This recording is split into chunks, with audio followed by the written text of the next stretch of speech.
మీరు యూట్యూబ్‌లో videos upload చేస్తున్నారండి. కానీ ఒక వీడియోకి 500 వ్యూస్ వస్తాయి. ఒక వీడియోకి 5000 వ్యూస్ వస్తాయి. కొన్ని వీడియోస్‌కి అసలు వ్యూసే రావు. అప్పుడు మనం ఏమనుకుంటాము, అల్గోరిథం నన్ను పుష్ చేయడం లేదు. నా ఛానల్ చిన్నది కాబట్టి వ్యూస్ రావడం లేదు. నా దగ్గర మంచి కెమెరా లేదు. నా ఎడిటింగ్ సాఫ్ట్‌వేర్ అంత బాగాలేదు. సబ్స్క్రైబర్స్ తక్కువ ఉన్నారు కాబట్టి యూట్యూబ్ నన్ను తక్కువ చూస్తుందని అనుకుంటాము. కానీ ఒకసారి ఆలోచించండి, సక్సెస్‌ఫుల్ క్రియేటర్ కూడా మనలాంటి వ్యక్తే అనమాట. వాళ్ళ దగ్గర ఏదైనా సీక్రెట్ కెమెరా ఉంటుందా? లేదు. వాళ్ళ దగ్గర ఏదైనా సీక్రెట్ ఎడిటింగ్ యాప్ ఉంటుందా? లేదు. అయితే డిఫరెన్స్ ఏంటంటే అండి, వాళ్ళు కంటెంట్‌ని ఒక వీడియో లాగా చూడరు. వాళ్ళ కంటెంట్ క్రియేషన్‌ని, ఈ ఛానల్‌ని ఒక సిస్టమ్ లాగా చూస్తారనమాట. అలాంటి 8 కంటెంట్ క్రియేటర్ చీట్ కోడ్ గురించి మనం మాట్లాడుకుందాము. Mind set, ideas, scripting, filming, editing, packaging, algorithms and monetization. ఈ 8 సిస్టమ్స్లో ఒక్కొక్క దాన్ని మీరు అర్థం చేసుకుంటే మీరు ర్యాండమ్గా వీడియోస్ అప్లోడ్ చేసే క్రియేటర్ స్థాయి నుంచి ఒక ప్రొఫెషనల్ కంటెంట్ క్రియేటర్గా మారే ప్రాసెస్ స్టార్ట్ అవుతుందన్నమాట. ఫస్ట్ మైండ్ సెట్ గురించి ఆలోచిద్దాము. ఆలోచించడం నేర్చుకోవాలి మనం ఫస్ట్. మైండ్ సెట్ ఇది చాలా బేసిక్ అనిపిస్తుంది. అందరూ మైండ్ సెట్ లేకుండా ఎవరైనా వస్తారా అని మీరు అనుకోవచ్చు. కానీ ఇదే ఫౌండేషన్ అనమాట. ఎందుకంటే మీరు క్రియేటర్గా ఎలా ఆలోచిస్తారో, మీరు ఏ టాపిక్స్ని ఎంచుకుంటున్నారో, ఏ వీడియోస్ చేస్తున్నారో, ఎలాంటి ఆడియన్స్ని అట్రాక్ట్ చేస్తున్నారో, చివరికి ఎంత గ్రో అవుతారో కూడా దీని మీదే డిపెండ్ అవుతుందన్నమాట. కొత్తగా ఛానల్ స్టార్ట్ చేసినప్పుడు, యూట్యూబ్లోకి వచ్చినప్పుడు సాధారణంగా ఏం చేస్తాం అందరం, మీరైనా నేనైనా ఒక సక్సెస్ఫుల్ ఛానల్ చూస్తాము. వాళ్ళ వీడియో మనకు నచ్చుతుంది. ఆ టాపిక్ మీద మనం కూడా వీడియో చేస్తాము. వాళ్ళ థంబ్నెయిల్ చూస్తాము, అదే టైప్లో థంబ్నెయిల్ చేస్తాము. వాళ్ళ టైటిల్ చూస్తాము, అది దానికి దగ్గరలోనే టైటిల్ పెడతాము. వాళ్ళ ఎడిటింగ్ స్టైల్ కూడా కాపీ చేస్తాము. మొదట్లో స్టార్టింగ్లో ఇది అసలు తప్పు కాదండి. కానీ దాన్ని మనం లెర్నింగ్ రిఫరెన్స్ కోసమే, నేర్చుకోవడం కోసం మాత్రమే వాడాలి. ఇదే మన పర్మనెంట్ స్ట్రాటజీ అయిపోయింది అనుకోండి, యాజ్ ఇట్ ఈస్ అక్కడి నుంచి ఇక్కడి నుంచి తీసుకోవడం. అప్పుడు ఈ కంటెంట్ క్రియేటర్ని నేను ఎందుకు చూడాలి అని ఆడియన్స్ క్వశ్చన్ చేస్తే దానికి ఆన్సర్ ఉండదన్నమాట. అందుకే మీరు టాపిక్ ఎవరైనా చూస్తున్నప్పుడు ఇతను ఎలా చేశాడని మాత్రమే చూడండి, ఆవిడ ఎలా చేశారని మాత్రమే చూడండి. దాన్ని ఇంకొక యాంగిల్లో నేను ఎలా చెప్పాలని ఆలోచించండి. అది క్రియేటర్ మైండ్ సెట్ అండి. సో నెక్స్ట్ ఒక ఇంపార్టెంట్ విషయం ఇందులోనే మనకి వ్యూస్ కనిపిస్తున్నాయి క్లియర్గా, సబ్స్క్రైబర్స్ ఎంతమంది వచ్చారో కనిపిస్తుంది, లైక్స్ ఎన్ని వచ్చే వీడియో కనిపిస్తుంది, కామెంట్స్ కూడా కనిపిస్తున్నాయి. వీటిని మనం ఓకే బాగా వచ్చింది కదా సక్సెస్ అనుకుంటాము. ఇక్కడ మైండ్ సెట్ మారాలి. ఎందుకంటే ఈ నెంబర్స్ అన్నీ కూడా వాల్యూ ఇవ్వవు మనకి. అంటే క్లియర్గా ఎగ్జాంపుల్ చెప్తాను. ఒక వీడియోకి 1,00,000 వ్యూస్ వచ్చాయి అనుకోండి మీ వీడియోకి, దాంట్లో చాలా తక్కువ మంది మాత్రమే మీ నెక్స్ట్ వీడియో చూశారు. మరో క్రియేటర్కి 10,000 వ్యూసే వచ్చాయి, కానీ నెక్స్ట్ వీడియోని చాలా మంది చూశారు ఆ 10,000లో. ఇప్పుడు ఎవరు ఆడియన్స్ స్ట్రాంగ్ మీరు చెప్పండి? సెకండ్ క్రియేటర్ ఆడియన్స్ స్ట్రాంగ్ అనమాట. ఎందుకంటే వ్యూస్ అనేది ఒక నెంబర్ మాత్రమే, కానీ ఇన్ఫ్లుయెన్స్ అనేది ఆడియన్స్ బిహేవియర్ని సూచిస్తుంది అనమాట. మీ ఆడియన్స్ మిమ్మల్ని ట్రస్ట్ చేస్తున్నారా? మీ నెక్స్ట్ వీడియోకి వెళ్ళారా? మీరు రికమెండ్ చేసిన ఆప్షన్స్ వాడుతున్నారా? మీరు చెప్పిన ప్రోడక్ట్స్ కొంటున్నారా? అదే లాంగ్ టర్మ్ క్రియేటర్కి, టెంపరీ క్రియేటర్స్కి డిఫరెన్స్ అనమాట. ఇక్కడ మనం ఈ కాన్సెప్ట్స్ క్లియర్గా అర్థం చేసుకోవాలి. అందరూ ఒకే విషయం మీద పోటీ పడుతున్నప్పుడు, ఒకే టాపిక్ మీద వీడియోస్ చేస్తున్నప్పుడు అదే ఆడియన్స్కి మనం కొత్త యాంగిల్ ఇవ్వాలి. ఎగ్జాంపుల్, ఒక 1000 సబ్స్క్రైబర్స్ ఎలా సాధించాలి? ఇది కామన్ టాపిక్, చాలామంది చేస్తారండి. దీంట్లో 1000 సబ్స్క్రైబర్స్ రావడానికి బిగినర్స్ చేస్తున్న 7 మిస్టేక్స్, అంటే యాంగిల్ మారిపోయింది. సబ్స్క్రైబర్స్ కోసం ప్రయత్నించే ముందు ఈ 3 విషయాలు చేయకండి. ఇది ఇంకొక యాంగిల్ అనమాట. 1000 సబ్స్క్రైబర్స్ వచ్చినా గ్రోత్ ఎందుకు ఆగిపోతుంది? ఇది ఇంకొక యాంగిల్ అనమాట. టాపిక్ ఒకటే కావచ్చు, కానీ ఆ పెర్స్పెక్టివ్ అనేది కొత్తగా ఉండాలి, కొంచెం డిఫరెంట్గా అనిపించాలన్నమాట. అదే మీ కంటెంట్కి ఐడెంటిటీ అవుతుందన్నమాట అండి. సో ఇప్పుడు రెండవ చీట్ కోడ్ ఏంటంటే ఐడియాస్. ఇది చాలా చాలా ఇంపార్టెంట్. ఎందుకంటే చాలామంది క్రియేటర్స్ వీడియోస్ అప్లోడ్ చేసిన తర్వాత అనలిటిక్స్ చెక్ చేస్తారు. డైరెక్ట్ అక్కడ వస్తారనమాట. అంటే కంటెంట్ రివ్యూ కోసం కానీ ఛానల్ రివ్యూ కోసం వచ్చే వాళ్ళు అనలిటిక్స్ తీసుకుని వస్తారనమాట, వ్యూస్ ఎందుకు రావట్లేదని. కానీ ప్రొఫెషనల్ క్రియేటర్ వీడియో షూట్ చేయక ముందే డిమాండ్ ఉందా లేదని ఆలోచిస్తాడు. ఇదే డిఫరెన్స్ అనమాట. సో కామెంట్ సెక్షన్ అనేది జనరల్గా గోల్డ్ మైన్ అనమాట. మీకు కొత్త వీడియో ఐడియాస్ కావాలంటే తప్పనిసరిగా మంచి ఏవో ఎక్స్పెన్సివ్ రీసెర్చ్ టూల్స్ వాడాల్సిన అవసరం లేదు. కామెంట్స్ చదవండి. మీ ఛానల్లో కామెంట్స్, ఆడియన్స్ ఏం అడుగుతున్నారు, ఏ ప్రాబ్లం గురించి మాట్లాడుతున్నారు, ఏ ఫీచర్ వాళ్ళకి అర్థం కావట్లేదు, ఏ విషయం మీద రిపీటెడ్గా క్వశ్చన్స్ వస్తున్నాయి, అవన్నీ కూడా మీకు ఫ్రీ కంటెంట్ ఐడియాస్ అనమాట. ఎగ్జాంపుల్, ఒక క్రియేటర్ వీడియో కింద అన్న మొబైల్లో ఈ సెట్టింగ్ ఎక్కడ ఉంటుందని అడిగారు అనుకోండి. ఆ క్వశ్చన్కి కంప్లీట్ ట్యూటోరియల్గా కూడా మీరు చేయొచ్చు. ఎందుకంటే ఆ క్వశ్చన్ అడిగిన ఒక వ్యక్తికి మాత్రమే ప్రాబ్లం ఉండాల్సిన నెసెసిటీ లేదు కదా, చాలా మందికి ఉండొచ్చు. అదే ప్రాబ్లం ఇంకొక 100 మందికి రావచ్చు, 1000 మందికి రావచ్చు. అందుకే కామెంట్స్ అనేవి జస్ట్ ఎంగేజ్మెంట్ లాగా చూడకండి, ఒక గోల్డ్ మైన్ లా అనమాట. అది పవర్ఫుల్ అనమాట. సో ఇంకొక టెక్నిక్ ఏంటంటే బోరింగ్ టాపిక్ని కూడా ఇంట్రెస్టింగ్ కంటెంట్ లాగా మార్చడం. ఎగ్జాంపుల్, సేమ్ ఇందాక మాట్లాడుకున్నట్టే థంబ్నెయిల్ ఎలా చేయాలి, ఇది నార్మల్ టాపిక్, కానీ మీ థంబ్నెయిల్లో ఈ 5 మిస్టేక్స్ ఉంటే క్లిక్స్ రావు. ఇప్పుడు క్యూరియాసిటీ పెరుగుతుంది కదా. అండ్ ఇంకొక ఎగ్జాంపుల్, వీడియో ఎడిటింగ్ టిప్స్. ఇది చాలా జనరిక్ అనమాట. దాని బదులు ఈ 5 వీడియో ఎడిటింగ్ మిస్టేక్స్ వల్ల మీ వీడియోస్ బోరింగ్గా కనిపిస్తాయి. ఇప్పుడు ప్రాబ్లం ఉంది, సొల్యూషన్ తెలుసుకోవాలని ఇంట్రెస్ట్ వస్తుంది అనమాట ఆడియన్స్కి. ఎలా చెప్తారు వీళ్ళని చెప్పి చూస్తారనమాట. టాపిక్ మాత్రమే ఇంపార్టెంట్ కాదండి, టాపిక్ని ఎలా ప్యాకేజ్ చేస్తున్నాం అనేది ఇంపార్టెంట్ అనమాట. సో ఇప్పుడు థర్డ్ టాపిక్ మనం మాట్లాడుకోబోయేది స్క్రిప్టింగ్. చాలా ఇంపార్టెంట్. ఇది చాలా మందికి స్క్రిప్టింగ్ అంటే నేను వీడియోలో చెప్పాల్సిన మాటలు అంతే అనుకుంటాం. కానీ ప్రొఫెషనల్ స్క్రిప్టింగ్ అంటే వ్యూవర్ అటెన్షన్ని డిజైన్ చేసుకుంటారు వాళ్ళు. సో దీన్నే మనం రిటెన్షన్ ఇంజనీరింగ్ అని చెప్పుకోవచ్చు. సో నేను మీకు కాంప్లికేట్ చేయాలనుకోవట్లేదు. ఎగ్జాంపుల్ హుక్ గురించి మాట్లాడదాం. మొదటి 5 నుంచి 15 సెకండ్లు చాలా ఇంపార్టెంట్ అనమాట. Hello friends, welcome back to my channel. ఈరోజు ఒక ఇంపార్టెంట్ టాపిక్ ఉంది అంటే అది జస్ట్ నార్మల్ రీజన్. దానికి బదులు మీరు రోజు అప్లోడ్ చేస్తున్నా సరే వ్యూస్ రావట్లేదంటే ప్రాబ్లం అల్గారిథం అయ్యి ఉండకపోవచ్చు. ఇప్పుడు ఒక క్వశ్చన్ వస్తుందన్నమాట, అయితే మరి ప్రాబ్లం ఎక్కడ ఉంటుంది? అది క్యూరియాసిటీ అవుతుందన్నమాట. ఇంకొక ఎగ్జాంపుల్ మీకు చెప్తాను. ఈ ఒక్క మిస్టేక్ వల్ల మీ మంచి వీడియో కూడా రికమెండేషన్ కాకపోవచ్చు అని చెప్పొచ్చు. అప్పుడు ఏమవుతుంది? ఏ మిస్టేక్ అని క్వశ్చన్ వస్తుంది. అందుకే ఎప్పుడైనా సరే వీడియో స్టార్ట్ చేసినప్పుడు హుక్లో ఆ స్టార్టింగ్ లైన్స్లో ప్రాబ్లం ఉండాలి, క్యూరియాసిటీ ఉండాలి, ప్రమోషన్ ఉండాలి. సో ఇవి మెయిన్ రీజన్స్ అనమాట. ఇంకొక విషయం కూడా మీరు ఇక్కడ అర్థం చేసుకోండి.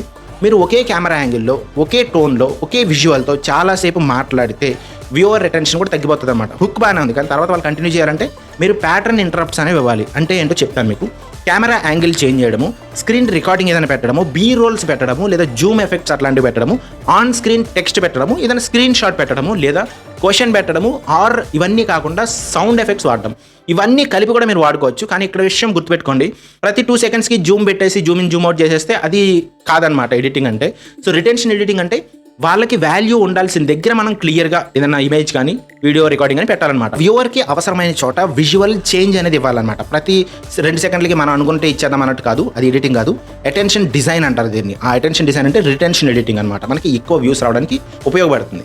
వీడియో చివరిలో నెక్స్ట్ వీడియోకి బ్రిడ్జ్ ఇవ్వాలి. ఎగ్జాంపుల్, ఇప్పుడు మంచి టాపిక్ ఎలా సెలెక్ట్ చేయాలో మీకు అర్థమైంది. కానీ మంచి టాపిక్ సెలెక్ట్ చేసిన థంబ్నెయిల్ వీక్గా ఉంటే వ్యూవర్ క్లిక్ చేయడు అని చెప్పామనుకోండి.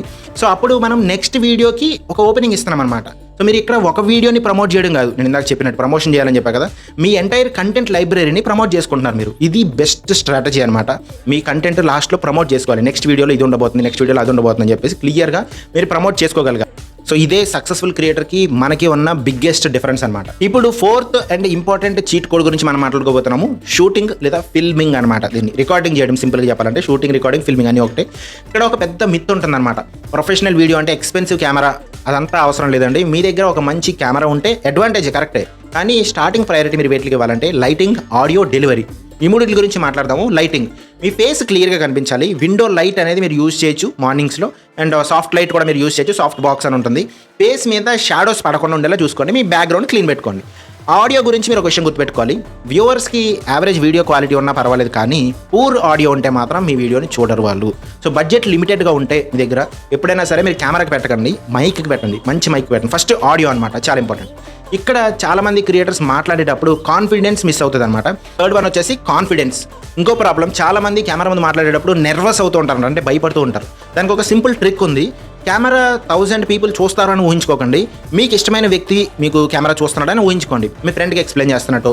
అప్పుడు వాయిస్ న్యాచురల్గా ఉంటుంది అనమాట. మీకు తెలిసిన వాళ్ళకి మీరు ఎక్స్ప్లెయిన్ చేస్తున్నట్టు ఉండండి. ఎక్స్ప్రెషన్స్ కూడా న్యాచురల్గా వస్తాయి, డెలివరీ కూడా పర్ఫెక్ట్గా ఉంటుంది అనమాట. నెక్స్ట్ 5th ఇంపార్టెంట్ పాయింట్ వచ్చి ఎడిటింగ్. చాలామంది ఎడిటింగ్ అంటే అన్వాంటెడ్ పోర్షన్స్ని కట్ చేయడము, టెక్స్ట్ యాడ్ చేయడము, మ్యూజిక్ పెట్టడం అంతే అనుకుంటారు. అది బేసిక్ ఎడిటింగ్, ఫైన్. కానీ ఎడిటింగ్ అంటే ఒక సైకాలజీ అనమాట.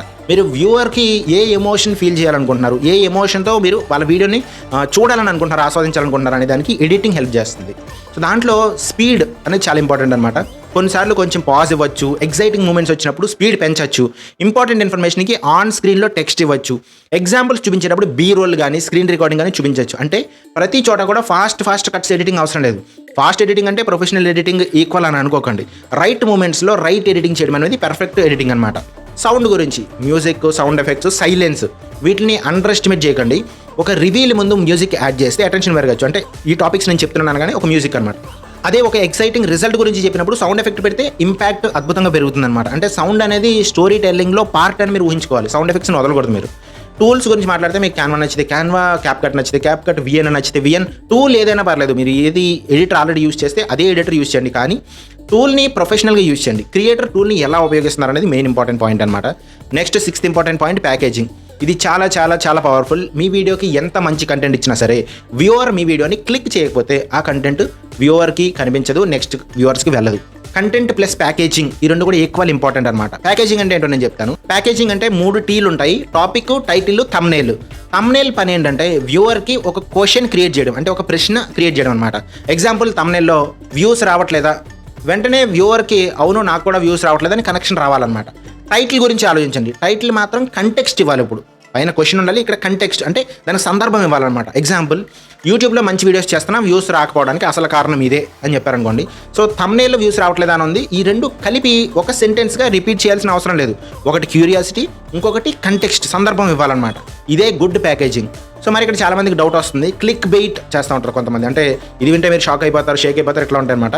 థంబ్నెయిల్స్లో ఒక ప్రామిస్, వీడియోస్లో ఇంకొక విషయం ఉంటే అది క్లిక్ బెయిట్ అవుతుంది. సో ఇలా చేస్తే షార్ట్ టర్మ్లో క్లిక్స్ తెచ్చిన ఆడియన్స్ ట్రస్ట్ పోతుంది అనమాట. సో మన గోల్ ఎప్పుడు కూడా క్లిక్ బెయిట్ అవ్వకూడదు, క్యూరియాసిటీ అవ్వాలన్నమాట. క్యూరియాసిటీ క్రియేట్ చేస్తే దానికి సంబంధించిన కంటెంట్ మనం డెలివర్ చేయాలి. వీడియో చూసిన తర్వాత అవును నేను క్లిక్ చేసిన దానికి కరెక్ట్గానే ఆన్సర్ దొరికిందని అనుకోవాలి. అదే sustainable CTR. Next 7th important point, algorithm. ఇది చాలా మిస్అండర్స్టూడ్ టాపిక్ అనమాట. చాలా మంది తప్పుగా అర్థం చేసుకుంటారు. ఒక ఇన్విజిబుల్ పర్సన్ లాగా ఎవరో ఉన్నారని అనుకుంటారు. అల్గరిథంకి నా వీడియోస్ నచ్చట్లేదు, నా ఛానల్ని తొక్కేస్తుంది, నాకు వ్యూస్ ఇవ్వట్లేదు అని అనుకుంటారు. కానీ అల్గరిథంని హ్యాక్ చేయడం కంటే కూడా ఆడియన్స్ బిహేవియర్ని అర్థం చేసుకోవడం చాలా ఇంపార్టెంట్ అనమాట. సింపుల్గా ఆలోచించండి, యూట్యూబ్ ఒక వ్యూవర్కి మీ వీడియోని చూపించింది. ఆ వ్యూవర్ క్లిక్ చేశాడా, చూశాడా, ఎంతసేపు చూశాడు, వీడియో చూసిన తర్వాత సాటిస్ఫాక్షన్గా ఉన్నాడా, నెక్స్ట్ వీడియో మీ ఛానల్ నుంచే చూస్తున్నాడా, ఇలాంటి సిగ్నల్స్ అనేవి యూట్యూబ్ ప్లాట్ఫామ్కి ఇన్ఫర్మేషన్ ఇస్తాయన్నమాట. అందుకే అల్గరిథం కోసం వీడియోలు చేయడం కంటే కూడా వ్యూవర్ కోసం, ఒక ఆడియన్స్ కోసం వీడియోస్ చేయండి. అల్గరిథంకి రావాల్సిన డేటాని వ్యూవర్ సాటిస్ఫాక్షన్ డేటాతో మ్యాచ్ చేసుకోండి. సో ఇన్స్టాగ్రామ్ ఒక డిస్ట్రిబ్యూషన్ మోడల్ అనుకోండి, యూట్యూబ్ ఇంకొక మోడల్ అనమాట. ఎక్స్కి ఇంకొక స్టైల్ ఉంటుంది, లింక్డ్ఇన్కి ఇంకొక స్టైల్ ఉంటుంది. అందుకే యూట్యూబ్ స్ట్రాటజీని ఇన్స్టాగ్రామ్లో ఎగ్జాక్ట్లీ కాపీ చేయాల్సిన అవసరం లేదు. ప్లాట్ఫామ్ని అర్థం చేసుకోండి, అక్కడ ఎలా వర్క్ అవుతుంది, అక్కడ ఆడియన్స్ ఎలా ఉన్నారు, అక్కడ ఆడియన్స్ని అర్థం చేసుకొని ఆ ఫార్మాట్ని అర్థం చేసుకొని ఆ తర్వాత మన స్ట్రాటజీని అడాప్ట్ చేసుకోవాలి. స్ట్రాటజీని మీరు అర్థం చేసుకోవాలి. అంటే one content idea can become multiple platform specific versions అనమాట. ఇది క్రియేటర్స్కి చాలా యూస్ఫుల్. నెక్స్ట్ మనం మానిటైజేషన్ గురించి మాట్లాడదాము. ఇది లాస్ట్ అండ్ ఇంపార్టెంట్ పాయింట్ కూడా.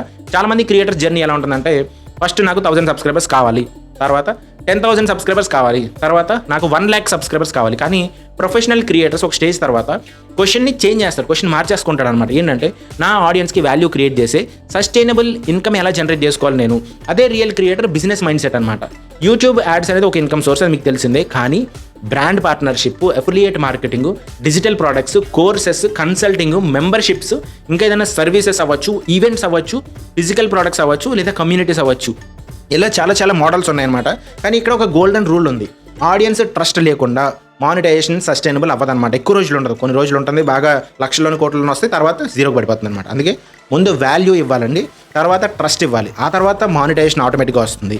సో స్పాన్సర్షిప్స్ అంటే ఏంటి, మీకు ఒక బ్రాండ్ మీకు మెసేజ్ చేసి వీడియోకి ఎంత ఛార్జ్ చేస్తారని అడిగారు అనుకుందాం, మీరు వెంటనే మీ బడ్జెట్ ఎంత అని అడగండి వాళ్ళని. ముందు మీ వాల్యూ తెలుసుకోండి, మీ ఆడియన్స్ సైజ్ ఎంత, యావరేజ్ వ్యూస్ మీకు ఎన్ని వస్తున్నాయి, ఆడియన్స్ క్వాలిటీ మీకు ఎలా ఉంది, ఎంగేజ్మెంట్ మీ వీడియోస్లో ఎట్లా ఉంటుంది, మీ నీష్ ఏంటి, మీరు ఏ కేటగిరీలో చేస్తున్నారు, ఇంతకుముందు మీరు ఆల్రెడీ చేసిన క్యాంపెయిన్స్కి పెర్ఫార్మెన్స్ ఎలా ఉంది, ఆ డెలివరబుల్స్ ఎలా ఉన్నాయి, యూసేజ్ రైట్స్ ఏంటి, వాళ్ళు ఎంతలో యూస్ చేసుకోవచ్చు మన వీడియోని, ఎక్స్క్లూజివిటీ ఏముంది, ఇవన్నీ కూడా మీరు కన్సిడర్ చేయాలన్నమాట. వీటి గురించి నేను సెపరేట్గా వీడియో చేస్తాను. ఎందుకంటే బ్రాండ్కి మీరు ఒక వీడియో మాత్రమే ఇవ్వట్లేదు, అటెన్షన్, ట్రస్ట్, డిస్ట్రిబ్యూషన్ ఇస్తున్నారనమాట. అదే మీ రియల్ వాల్యూ అండి ఇక్కడ. సో ఇక్కడ మీరు ఈ 8 పార్ట్స్ని క్లియర్గా అర్థం చేసుకోండి. ఫస్ట్, మైండ్ సెట్లో కాపీ పేస్ట్ చేయకూడదు, యూనిక్నెస్ ఉండాలి.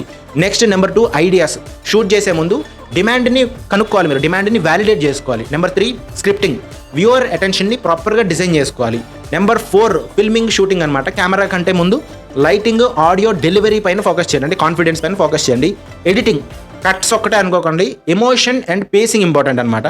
6th one, packaging, thumbnail, title, topic చాలా ఇంపార్టెంట్. నెంబర్ 7 వచ్చేసి అల్గరిథం. అల్గరిథం చూసి భయపడకండి, ఆడియన్స్ బిహేవియర్ని అర్థం చేసుకోండి, సింపుల్. నెంబర్ 8, మానిటైజేషన్, ఆడియన్స్ అటెన్షన్ని సస్టైనబుల్గా బిజినెస్ మోడల్లోకి మార్చుకోండి. ఇవన్నీ 8 సెపరేట్ కాదండి, అన్నీ కలిపి ఒక సిస్టమ్ అనమాట. ఇప్పుడు ఒక విషయం, ఇంట్రెస్టింగ్ విషయం చెప్తాను, దాంతో క్లోజ్ చేస్తాను. మానిటైజేషన్ దగ్గర సిస్టమ్ ఆగిపోకూడదు. మానిటైజేషన్ వస్తే అయిపోయిందని కాదు, మీరు మనీ ఎర్న్ చేయడం మొదలుపెట్టిన తర్వాత మీకు డేటా వస్తుంది. ఏ ప్రోడక్ట్ని ఆడియన్స్ ఎక్కువ రెస్పాండ్ అవుతున్నారు, ఏ టాపిక్ ఎక్కువ ఇంట్రెస్ట్ ఉంది, ఆడియన్స్ సెగ్మెంట్లో ఎక్కడ చూస్తున్నారు, ఏ డేటాతో, మళ్ళీ కొత్త ఐడియాస్ వస్తాయన్నమాట. అంటే mind set, ideas, script, film, editing, packaging, distribution మళ్ళీ ఫస్ట్కి వెళ్తుంది అనమాట. దీన్ని ఒక వీల్ లాగా అనుకోవాలి మీరు. ఇది బిల్డ్ చేసిన ఒక క్రియేటర్ ఒక వైరల్ వీడియో మీద డిపెండ్ అయిపోయి మళ్ళీ పక్కకి వెళ్ళిపోయి క్రియేటర్లో ఉన్నాడు అనమాట. కంప్లీట్ మొత్తం కూడా సైకిల్ క్రియేట్ చేసుకుంటే మీరు ఇక్కడ చాలా ఇంపార్టెంట్ అనమాట. ఈ సైకిల్ క్రియేట్ చేసుకుంటే అదే రన్ అవుతూ ఉంటుంది అనమాట. మీరు ఒకవేళ కొత్త క్రియేటర్ అయితే భయపడాల్సిన అవసరం లేదు. మొదటి 2 గుర్తుపెట్టుకోండి, ఐడియాస్ ప్లస్ ప్యాకేజింగ్. ఈ 8 ఇవి ఇంపార్టెంట్ అనమాట. మీకు సరైన టాపిక్ ఎంచుకోండి, థంబ్నెయిల్స్ అండ్ టైటిల్స్ ప్రాపర్గా చేయండి, అంతే సింపుల్. నెక్స్ట్, మీరు వ్యూవర్స్ని 30 సెకండ్స్ లోపు ఎలా క్యాప్చర్ చేయాలో గుర్తుపెట్టుకోండి. తర్వాత స్టెప్ వచ్చేసి ఫిల్మింగ్ ప్లస్ ఎడిటింగ్ అనమాట. మీ ప్రెసెంటేషన్ క్వాలిటీని కొంచెంగా ఇంప్రూవ్ చేసుకోండి మీరు బిగినర్స్ అయితే. Next final step algorithm plus monetisation. మీ కంటెంట్ డిస్ట్రిబ్యూషన్ని ఒక మోడల్ లాగా మార్చుకోండి. ఇలా స్టెప్ బై స్టెప్ మీరు బిల్డ్ చేసుకోండి. ఈ స్టెప్ బై స్టెప్ మీరు బిల్డ్ చేసుకుంటే ఎంటైర్ వీడియో మొత్తం కూడా నేను చెప్పింది అదే అనమాట. సక్సెస్ఫుల్ క్రియేటర్ అంటే ఎక్కువ వీడియోస్ అప్లోడ్ చేసిన వ్యక్తి కాదు. సక్సెస్ఫుల్ క్రియేటర్ అంటే రిపీటబుల్ సిస్టమ్స్ని బిల్డ్ చేసుకున్న వ్యక్తి. అంటే ఒక వీడియో వైరల్ అవ్వడం అనేది రిజల్ట్ కాదనమాట. మళ్ళీ ఇంకొక వీడియో క్రియేట్ చేయగలగడం, ఒక దాని నుంచి ఇంకొకటి, దాని తర్వాత ఇంకొక వీడియో, దాని తర్వాత ఇంకొక వీడియో, అలా కన్సిస్టెంట్గా ఆడియన్స్కి వాల్యూస్ ఇవ్వగలగడమే రియల్ క్రియేటర్ స్కిల్ అనమాట. సో మీకు అందరికీ కొంచెం అర్థమైంది అనుకుంటున్నాను. ఇందులో ఒక క్వశ్చన్ ఉందండి. ఈ 8 సిస్టమ్స్లో మీరు ప్రస్తుతం ఏ ఫేజ్లో వీక్గా ఉన్నారు? మైండ్ సెట్లో వీక్గా ఉన్నారా, ఐడియాస్లో వీక్గా ఉన్నారా, స్క్రిప్టింగ్లో వీక్గా ఉన్నారా, ఫిల్మింగ్లో వీక్గా ఉన్నారా, ఎడిటింగ్లో వీక్గా ఉన్నారా, లేకపోతే ప్యాకేజింగ్లో వీక్గా ఉన్నారా, ఫైనల్గా అల్గరిథంని అర్థం చేసుకోవడం అవ్వచ్చు, లేదా మానిటేషన్ అవ్వచ్చు. వీటిలో దేంట్లో మీరు వీక్గా ఉన్నారు అని మీరు అనుకుంటున్నారని కింద కామెంట్ సెక్షన్లో పెట్టండి. ఎగ్జాంపుల్ ప్యాకేజింగ్ అని మీరు కామెంట్ చేయండి, లేదా ఐడియాస్ అని కామెంట్ చేయండి. మీరు ఏ ఏరియాలో ఎక్కువ డిఫికల్టీ ఫేస్ చేస్తున్నారో నాకు కూడా అర్థమవుతుంది. దాని గురించి నేను క్లియర్గా ప్రాక్టికల్ వీడియోస్ అయితే చేయడానికి ఛాన్స్ ఉంటుందన్నమాట. సో మీరు కూడా దాని నుంచి గ్రో అవ్వచ్చు. సో కామెంట్ చేయండి మీరు దేంట్లో వీక్ అని మీరు ఫీల్ అవుతున్నారో, నేను ఇంప్రూవ్ చేసుకుంటానని మీరు ఫీల్ అవుతున్నారో ఆ టాపిక్ని మీరు కింద కామెంట్ సెక్షన్లో పెట్టండి. ఎందుకంటే మన గోల్ కేవలం సబ్స్క్రైబర్స్ పెంచుకోవడం అవ్వకూడదు. మనం కంటెంట్ని బెటర్గా చేయాలి, మన ఆడియన్స్ని బెటర్గా అర్థం చేసుకోవాలి, మన స్కిల్స్ని ఇంప్రూవ్ చేసుకోవాలి. చివరికి మన కంటెంట్ మన ఓన్ క్రియేటర్ బిజినెస్ మోడల్ అవ్వాలన్నమాట. సో ఇక్కడ మన మెయిన్ ఎజెండా ఒకటే, అందరం కలిసి గ్రో అవుదాము. మీరు కూడా గ్రో అవ్వాలి, నేను కూడా గ్రో అవ్వాలనేదే మన agenda. So stay tune to Vikas Telugu tech. మీరు క్లియర్గా అర్థమైంది అనుకుంటున్నాను ఈ టాపిక్. మీకు నెక్స్ట్ టాపిక్ ఏం కావాలో కింద కామెంట్ చేయండి. ఆ 8 సిస్టమ్స్లో మీకు ఏది కావాలని కామెంట్ చేయండి. మళ్ళీ దీనికోసం సెపరేట్ కోర్సులని అవన్నీ ఇవన్నీ మీరు చాలా కొంటూ ఉంటారు బయట. కాకపోతే అదంతా కూడా ఈ 8 సిస్టమ్స్లోనే ఉంటుందన్నమాట. సో ఈ 8 గురించి నేను సెపరేట్ వీడియోస్ చేస్తాను. బట్ మీకు ఏది కావాలనేది కింద కామెంట్ సెక్షన్లో ఫస్ట్ మెన్షన్ చేయండి. So stay tune Vikas Telugu tech. Bye bye.